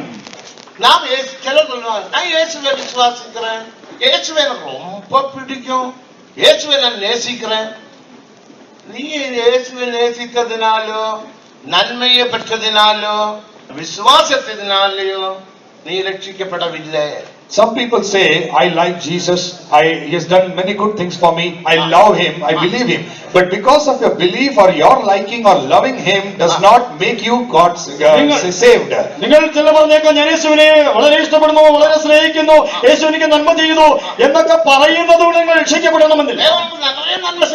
God must have done you many goodness. ദൈവം അനേക നന്മകൾ ചെയ്തിരിക്കാം. പിശാച് പിടിച്ച് മിகவும் മോശமான നിലയിൽ வில்லிசூன்யத்தினாலே மந்திரவாதத்தினாலே மிகவும் மிகவும் மோசமான நிலைமையில் இருந்தவனாய் இருக்கலாம். இயேசு உன்னை ரட்சித்தார், இயேசு உன்னை சுகமாக்கினார், ஆனால் உனக்கு ரட்சிப்பு வரவில்லை. You might be previously you must be in a very wretched condition, you must be under the bondage of witchcraft, you must be doing in a terrible state, but God must have delivered you, brought you out. That does not make you only saved. നീ വിശ്വാസവാദിച്ചവനായി ആ വിചാരത്തിനാലും മന്ത്രവാദത്തിനാലും വളരെയധികം ബാധിക്കപ്പെട്ടവനായി ഇരുന്നിരിക്കാം.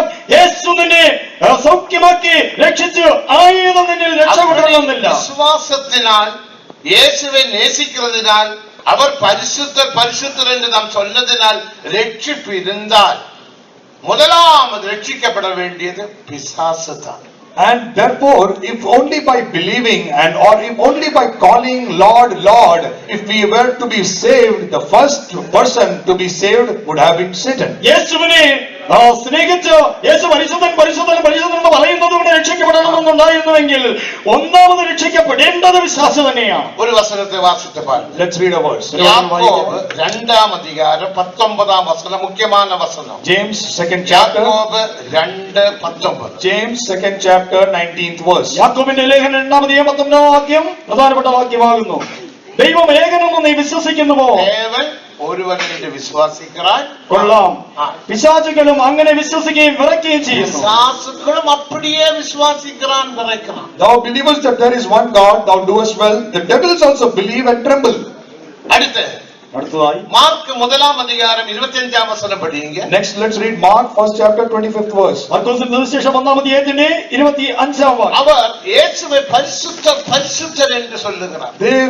Devils are calling out Jesus to be holy, holy. പിശാച് യേശുവിനെ പരിശുദ്ധൻ പരിശുദ്ധൻ എന്ന് പറയുന്നു. നീ ദേവനുடைய പരിശുദ്ധർ കാലத்துக்கு മുന്നമേ ഞങ്ങളെ തുരത്ത വந்தீரോ? You are the holy one of God. Have you come here to trouble us before time? നീ ദൈവത്തിന്റെ പരിശുദ്ധൻ തന്നെ, സമയത്തിന് മുൻപേ ഞങ്ങളെ ദണ്ഡിപ്പിക്കുവാൻ വന്നുവോ? വിഴുന്നു പോന ലൂസിഫർ சொல்லுகிறான், നീ പരിശുദ്ധർ പരിശുദ്ധർ പരിശുദ്ധർ എന്ന്. The fallen Lucifer is proclaiming you are holy, holy, holy. Lucifer പറയുന്നു, നീ പരിശുദ്ധൻ പരിശുദ്ധൻ പരിശുദ്ധൻ തന്നെ.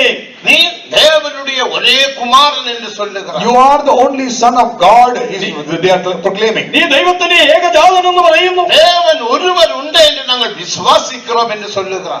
They say we believe that there is only one God. ദൈവം ഏകനെന്ന് ഞങ്ങൾ വിശ്വസിക്കുന്നു. യാർ പിശാച് சொல்லுகிறது. These are devils saying. ആരാണെന്ന് പറയുന്നത് വിശ്വാസം പറയുകയാണ്. അവനക്ക് രക്ഷപ്പ് ഉണ്ടായിട്ട് because of all these sayings did he got saved? അങ്ങനെ പറഞ്ഞതുകൊണ്ട് അവൻ രക്ഷിക്കപ്പെട്ടുവോ? ഇല്ല. No. ഇല്ല. ഇല്ല. നാം വിശ്വാസിത്തതിനാൽ നമുക്ക് രക്ഷിപ്പില്ല. Because just we believe. അനേകം രക്ഷിക്കപ്പെട്ടും மறுபடியும் சந்தர்ப்ப சூழ்நிலைக்கேற்றபடி பாவங்களை செய்கிறார்கள், ஏமாற்றுகிறார்கள், பலவிதமான காரியங்கள் செய்து ஜீவிக்கிறார்கள். அப்ப சொல்றாங்க, உங்கள்ட்ட விசுவாசி ஏமாற்றுவாங்களா? என்கிட்ட வந்து கேட்டேன், உங்கள்ட்ட விசுவாசம் எங்கள்ட்ட விசுவாசி இல்லாம எந்த விசுவாசி ஏமாற்றுவாங்க? எங்கள்ட்ட விசுவாசி தான் ஏமாற்றுவாங்க. அவன் எப்படிப்பட்டவன்? அதான் விஷயம். விசுவாசின்னு பேர் எடுத்தால் போதாது. It is not enough that you take the name of believer. You need to have salvation in you. നിനക്ക് വിശ്വാസി എന്ന് പേര് പോരാ, നിന്നിൽ രക്ഷ വേണം. அப்ப രക്ഷിപ്പ് எப்படி ഉണ്ടാകും? How can salvation come? അങ്ങനെ രക്ഷ എങ്ങനെ വരും? முதலாம் பேதுரு முதலாம் அதிகாரம் 23ஆம் வசனத்தை வாசிக்கும் போது, 1 Peter 1st chapter 23rd verse when we read, 1 പത്രോസ് 1-ാം അധ്യായത്തിന്റെ 23-ാം വാക്യം വായിക്കുമ്പോൾ, ജീവനുള്ള വിത്തിനാല് മറുപടിയും ഉങ്ങളെ ജനിപ്പിക്കപ്പെട്ടിരിக்கிறீர்கள். We are begotten again by the living seed. ജീവനുള്ള വചനത്താൽ നിങ്ങൾ വീണ്ടും ജനിപ്പിക്കപ്പെട്ടിരിക്കുന്നു. ജീവനുള്ള വിത്തിനാൽ മറുപടിയും ജനിപ്പിക്കപ്പെട്ടിരിக்கிறீர்கள். We are begotten by the living seed again. ജീവനുള്ള വിത്തിനാൽ വീണ്ടും ജനിപ്പിക്കപ്പെട്ടിരിക്കുന്നു. നമുക്കുള്ള ജീവനുള്ള വിത്ത് വര வேண்டும். The living seed must come into us. നമ്മുടെ ഉള്ളിൽ ജീവനുള്ള വിത്ത് വരണം. ഞാനൊരു മാങ്കொட்டை இதுக்குள்ள போட்டு விட்டு, If I get a mango and put it under the stove, ഞാൻ ഇതിന്റെ ഉള്ളിൽ വെച്ചോ, நான் காத்திருந்து இதுக்கு தண்ணியில ஊத்தினா நிச்சயமா முளைக்கும். and if I could appropriate water and all and take care of it, it will bud forth. പരിചരിച്ച് വെള്ളം കൊടുത്താൽ അത് മുളച്ചു വരും. மாங்கொட்டை நான் போடவே இல்லை. But I did not put the mango beneath. എന്നാൽ അത് ഞാൻ വെക്കുന്നില്ലെങ്കിൽ மண்ணு குவியலாக போட்டு விட்டு, I just put some mud, dust on it. മണ്ണ് അതിന് മേൽ കൊട്ടി വെച്ചോ. மாங்கொட்டை போடவில்லை. But வித்து போடவில்லை. I did not put the seed inside. இப்போ மாங்கொட்டை முளைக்கும், இப்போ முளைக்கும், இப்போ முளைக்கும், முளைக்கும் சொன்ன முளைக்குமா? If I விசுவாசிக்கிறேன். believe, truly believe that நான் இந்த மண் குவியலை நேசிக்கிறேன். I like the pot and இதுல புல்லெல்லாம் பிடுங்குறேன். അതിലെ പുല്ലൊക്കെ ഞാൻ പറിക്കുന്നു. தண்ணி ஊத்துறேன். I am pouring out water on this. நான் நேசிக்கிறேன். I like it. ഞാൻ ഇഷ്ടപ്പെടുന്നു. நான் விசுவாசிக்கிறேன். I believe. ஆனா மாங்கொட்டை முளைக்குமா? But without the seed, will it come out? വിത്ത് മുളച്ചു വരുമോ? மாங்கொட்டை முளைக்காது. The mango tree wouldn't bud forth. மாங்கொட்டை முளைக்க வேண்டுமானால் விசுவாசம் அல்ல தேவை, நேசிக்கிறேன் சொல்லுவதல்ல தேவை, வித்து அதுக்குள் காணப்பட வேண்டும். And if at all the mango tree has to bud forth, it is not enough that you say that I believe on the mango tree or I love it, or the faith itself doesn't work. There should be seed inside it. ഞാൻ വിശ്വസിക്കുന്നു സ്നേഹിക്കുന്നു എന്ന് പറയുകയല്ല, ആ മാവ് മുളച്ചു വരണമെങ്കിൽ അതിനുള്ളിൽ ആ വിത്ത് നമ്മൾ പറയണം. മാങ്കொட்டை അത് മുളച്ചാൽ என்ன അർത്ഥം? What does it mean when it buds forth? ആ മാവിന്റെ വിത്ത് മുളച്ചു വരണമെങ്കിൽ മുളയ്ക്കും പോത്, ഒരു വിത്ത് മുളയ്ക്കും പോത്, when a small shoot comes out, മുളയ്ക്കുമ്പോൾ அந்த மண்ணுக்கு ஒரு சின்ன வெடிப்பு உண்டாகும். there is a gap in that mud, ആ മണ്ണ് വെടിക്കുന്നു. അതിന്റെ അർത്ഥം മുളയ്ക്കുന്നു. which means it's going to bud. അതിന്റെ അർത്ഥം മുളച്ചു വരുന്നു. ഒരു വെടിപ്പ് ഉണ്ടാകും. Therefore there is a small gap created. മണ്ണിലൊരു പൊട്ടലുണ്ടാകും. രണ്ടാമത് அந்த മുള യു ഷേപ്പിൽ വന്ന് നിൽക്കും. And secondly, that shoot will come out in a U shape and come up. രണ്ടാമതായി മുള യു ആകൃതിയിൽ വരും. அந்த യു ഷേപ്പ് ഒരു ചെടിயாக മേലെ സൂര്യനെ பார்த்துകൊണ്ടിருக்கும். Thirdly, that U shape will become straight and will grow looking at the sun. മൂന്നാമതായി U ആകൃതിയിലുള്ളത് സൂര്യനെ നോക്കി വരും. വിത്ത് இருந்தால் அது இவ்விதமான நிலைமையில் காணப்படும். If there is a seed inside, it will come out like this. ഉള്ളിലൊരു വിത്തുണ്ടെങ്കിൽ അത് ഈ നിലയിൽ കാണും. அந்த வெடிப்பு எதை வெளிப்படுத்துகிறது? What is that gap showing? വിടവെന്തിനെ കാണിക്കുന്നു? பாப உணர்வு. That is the true repentance about sin. യഥാർത്ഥമായി പാപബോധത്തെ കാണിക്കുന്നു. தேவ வசனம் உனக்குள் கிரியை செய்தால் உனக்குள் ஒரு வெடிப்பாகிய பாப உணர்வு உண்டாகும். And if at all the word of God works in your life, you will have a real conviction of sin. ദൈവത്തിന്റെ വചനം നിന്റെ ഉള്ളിലുണ്ടെങ്കിൽ യഥാർത്ഥമായ ഒരു പാപബോധം നിന്നിൽ ഉണ്ടാകും. இரண்டாவது அது யூ ஷேப்பில் வந்து நிற்கும். Secondly, it comes and stands as a U shape. That shows about our repentance. അത് നമ്മുടെ മനസ്താപത്തെ കാണിക്കുന്നു. மூன்றாவது நிமிர்ந்து நிற்கும். Thirdly, it stands upright. മൂന്നാമത് നിവരെ നിൽക്കും. அது நம்முடைய அறிக்கையை வெளிப்படுத்தும். That shows our confession. അത് നമ്മുടെ ഏറ്റുപറച്ചിലെ കാണിക്കുന്നു. வளரும். Fourthly, growth. നാലാമത് വളരും. அது நம்முடைய உப்புரவாகுதலை வெளிப்படுத்தும். That shows our അത് reconciliation. നമ്മുടെ നിരപ്പാകലിനെ കാണിക്കുന്നു. தேவனுக்கு இதான் ரட்சிப்பு. This is salvation. ഇതാവുന്ന രക്ഷ. ரட்சிப்பின் அனுபவம். These are the experiences of salvation. രക്ഷയുടെ അനുഭവം. உங்களுக்குள்ள அந்த பாவ உணர்வு உண்டு? Do you have the conviction of sin right now in you? പാപബോധം ഇപ്പോൾ നിങ്ങളിൽ ഉണ്ടോ? தேவனுக்கு மகிமை. Glory be to God. ദൈവത്തിന് മഹത്വം. ஒருவர் ஏதாவது பிரச்சனை வந்தால் உடனே பாவம் உணர்த்தப்பட்டு போய் மன்னிப்பு கேட்கும். அத பாவ உணர்வு. If there is a problem with one with another, immediately they will go and ask, confess one to another and get reconciled. That is the conviction of sin. തമ്മിൽ തമ്മിൽ എന്തെങ്കിലും പ്രശ്നം ഉണ്ടായിക്കഴിഞ്ഞാൽ പാപബോധം ഉണ്ടായിട്ടോ ഓടിച്ചെന്ന് അനുഭവിക്കണം. Immediately they will repent. ഉടനെ അനുതാപം ഉണ്ടാകും. Immediately they will confess. ഏറ്റു പറയും. ഒരു മണി നേരം കൊണ്ട് மனைவிக்கும் புருஷனுக்கும் பேசாமல் இருக்க முடியாது. There cannot be an hour that goes by without the husband and wife speaking to each other. ഒരു മണിക്കൂർ നേരം ഭാര്യയും ഭർത്താവും സംസാരിക്കാതിരിക്കാൻ കഴിയില്ല. புருஷன் ஹோட்டலில் சாப்பிடுகிற மனைவி வேற எங்கேயோ சாப்பிடுகிறார். In some places husbands ஒரே வீட்டில் தங்குறாங்க. ஞாபகம் எடுக்கிறாங்க. நான் கேட்டேன், நீங்க ஞாபகம் எடுத்தீங்க தானே? உங்க நடுவுக்கு பேச்சு இருக்கா? நான் பேச மாட்டேன். நீ எதுக்கு ஞாபகம் எடுத்தீங்க? என்ன இது? In some places husband and wife உணர்வு இல்ல, மனஸ்தாபம் இல்ல, அறிக்கையிடுவதில்லை, உப்புரவாகுதில்லை. இப்ப பறக்கும் என்று சொல்லிட்டு இருக்கோம். எங்க பறக்க போகுது? There is no எங்க conviction. பறக்க போகுது? There is no. ஒன்னு ரட்சிப்பல்ல. This is not what salvation நம்முடைய is. பின்மாற்றத்தை வெளிப்படுத்துது. This is showing backsliding. பின்மாற்றத்தை காணிക്കുന്നു. உண்மையாக விதை உனக்குள் இருந்தால், வித்தை இருந்தால், வசனம் இருந்தால், If there is true word as a seed in you, തീർച്ചയായും ദൈവവചനം ആ വിത്തിന്റെ ഉള്ളിൽ ഉണ്ടെങ്കിൽ மரணம் வரைக்கும் உனக்குள்ள பாவ உணர்வு அந்த அனுபவம் உண்டாயிக்கொண்டே இருக்கும். the conviction within you will always be there until death. അനുമരണം വരെയും ആ പാപബോധം നിന്നിൽ ഉണ്ടാകും. நீ எப்போது மனஸ்தாபப்படுவாய். You will always keep on repenting. നീ എപ്പോഴും അനുഭവിച്ചുകൊണ്ടിരിക്കും. மனைவிக்கு புருஷனுக்கும் சில நமக்கு எல்லாருக்கும் சில பிரச்சனைகள் வரலாம். We all can have different problems between husband and wife also. നമുക്ക് എല്ലാവർക്കും തന്നെയും ഭാര്യ ഭർത്താക്കന്മാർക്കും ചില പ്രശ്നങ്ങൾ ഉണ്ടാകാം. தேவனுக்கு மகிமை. Glory be to God. ദൈവത്തിന് മഹത്വം. மனஸ்தாபப்பட்டு அறிக்கை செய்யும். Immediately we need to repent and confess. അനുഭവിച്ച് പെട്ടെന്ന് ഏറ്റുപറയണം. உப்புரவாகும். Need to be reconciled. നാം നിരപ്പായി മാറും. தேவனுக்கு மகிமை. Glory be to God. ദൈവത്തിന് മഹത്വം. உப்புரவான பிற்பாடு After getting reconciled, നിരപ്പായ ശേഷം தேவன் நம்மை நீதிகரிப்பார். God will justify us. ദൈവം നമ്മെ നീതീകരിക്കും. நீதிகரிப்புன்னு சொல்ற அர்த்தம் என்ன? What do we mean by justification? നീതീകരിക്കുക എന്ന് പറഞ്ഞാൽ അർത്ഥമെന്തോ? இப்போ ஒரு பேப்பர் என்று வைத்துக் கொள்ளுங்க. Imagine a paper here. Paper ഒന്ന് എടുക്കുക. இந்த பேப்பர்ல நான் ஒரு குத்து குத்தினா If I ஒரு ஓட்டை வரும். put a hole in this paper, ഈ പേപ്പർ ഞാൻ കുത്തിയാൽ ഒരു കിഴുത്ത ഉണ്ടാകും. தேவனுக்கு மகிமை. glory be to God. ദൈവത്തിന് മഹത്വം. அப்ப நாம் எல்லாரும் அந்த ஓட்டை பார்க்கிறோம். Everybody will be looking at the hole. എല്ലാവരും ആ സുഷിരം നോക്കും. இது ஒரு கரை தான். Now this is a stain. அல்லது ஒரு மச்சியை இங்க போட்டு விட்டா ஒரு ஸ்பாட் இருக்கும். Or if ஒரு கரை இருக்கும். or imagine a stain on this paper. മഷി തൊട്ട് കഴിഞ്ഞാൽ അവിടെ ഒരു പാട് വീഴും. தேவனுக்கு மகிமை. Glory be to God. ദൈവത്തിന് മഹത്വം. ஆனால் நாம் இப்ப செல்வ கழுகி இந்த மச்சியை மாற்றலாம். I can try and wash ஆனா it. அங்க ஸ்பாட் இருக்கும். I can try and wash the stain off, but there still will be some spots. நீதிகரித்தல் என்று சொன்னால் By justification it would be. நான் உன்னை நீதிகரித்தேன் என்று ஆண்டவர் சொல்லும் போது When the Lord says, I have justified you, കർത്താവ് ഞാൻ നിന്നെ നീതീകരിച്ചെന്ന് പറയുമ്പോൾ ஹோலும் கூட உன்னுடைய வாழ்க்கையில் இருக்கவே இருக்காது. this hole that was there in your life wouldn't be there anymore. ഈ സുഷിരം പോലും നിന്റെ ജീവിതത്തിൽ കാണുകയേ இந்த ഇല്ല. கரை உன்னுடைய ஜீவியத்தில் இருக்கவே இருக்காது. அதான் நீதிகரித்தல். This stain also that is there in your life wouldn't be there anymore. That is called ഈ justification. കറവ് നിന്റെ ജീവിതത്തിൽ ഇനിമേൽ കാണുകയില്ല. അതാവുന്നു നീതീകരണം. தமிழ் பாட்டில் ஒரு பாட்டுண்டு, இந்த பாவத்தை சமுத்திரத்தின் அடியில் கூட போய் நீ தேடினாலும் உன்னால பார்க்க முடியாது. There is an old Tamil song that says, if you try to search this old sin in your under the ocean, you won't be able to find it. തമിഴിലൊരു പഴയ പാട്ടിൽ ഇങ്ങനെ പറയുന്നു, ഈ പാപത്തെ സമുദ്രത്തിന്റെ അടിത്തട്ടിൽ പോയി നോക്കിയാലും നിനക്ക് നീ കാണുവാൻ സാധ്യമല്ല. அந்த ஹோலும் கூட இருக்காது. That hole which was there wouldn't be there anymore. ആ സുഷിരവും ഇനി അവിടെ കാണുകയില്ല. தேவனுக்கு மகிமை. Glory be to God. ദൈവത്തിന്റെ മഹത്വം. அது தேவனால் உண்டாகும் நீதிகரித்தல். That is God's justification. അതാകുന്നു ദൈവത്താൽ വരുന്ന നീതീകരണം. நீதிமான். That is righteous man. അതാകുന്നു നീതിമാൻ. இப்படிப்பட்டவர்களாய் இருந்தீர்கள். If you are accordingly, നിങ്ങൾ ഇങ്ങനെയുള്ളവരായിരുന്നു. ஆகிலும் இயேசுவின் நாமத்தினாலும் by the name of Jesus, ഇങ്ങനെ യേശുവിന്റെ നാമത്തിനാലും அவருடைய ஆவியினாலும் by His Spirit, അവന്റെ ആത്മാവിനാലും கழுவப்பட்டீர்கள்.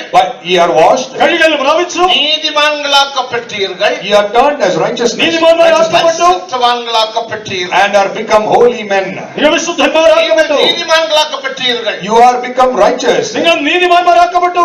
தேவனுக்கு மகிமை. Glory be to God. ദൈവത്തിന്റെ മഹത്വം. அதுக்கப்புறம் நாம் எப்படி ஜீவிக்கணும்? After which, how should we live? അതിനുശേഷം നാം എങ്ങനെ ജീവിക്കണം? பரிசுத்தராக ஜீவிக்கணும். We need to live as holy people. അവിശുദ്ധരായി ജീവിക്കണം. பெற்று ஜீவிக்கணும். We need to be living separated life. വേർപാടനുഷ്ഠിച്ച് ജീവിക്കണം. அனுபவங்கள் எல்லாம் 100க்கு 100 அனுபவம் தேவை. These are the experiences, and we need to have 100 out of 100 of ഈ these അനുഭവങ്ങളിൽ experiences. 100 അനുഭവം നമുക്ക് വേണം. இதுதான் 100 தாய் താലന്ത് വെള്ളി. This is 100 talents of silver. ഇതാവുന്നു 100 താലന്ത് വെള്ളി. ഇനി ഗോതമ്പ് ഞാൻ പാടുപെടുന്ന ജീവിതത്തിൽ 100 നാം പാടുപെട്ട് ജീവിക്കണം. And wheat denotes the life of suffering. In that also we need to attain 100 marks. ഗോതമ്പെന്ന് പറയുമ്പോൾ കഷ്ടമനുഭവിക്കുന്ന ജീവിതം അതിൽ 100% കഷ്ടപ്പെടുക. ദേവനുക്ക് മഹിമ. Glory be to God. ദൈവത്തിന്റെ മഹത്വം. എണ്ണ എന്ന് ചൊല്ലുമ്പോൾ നിറവാൻ അഭിഷേകം. Oil shows the fullness of anointing.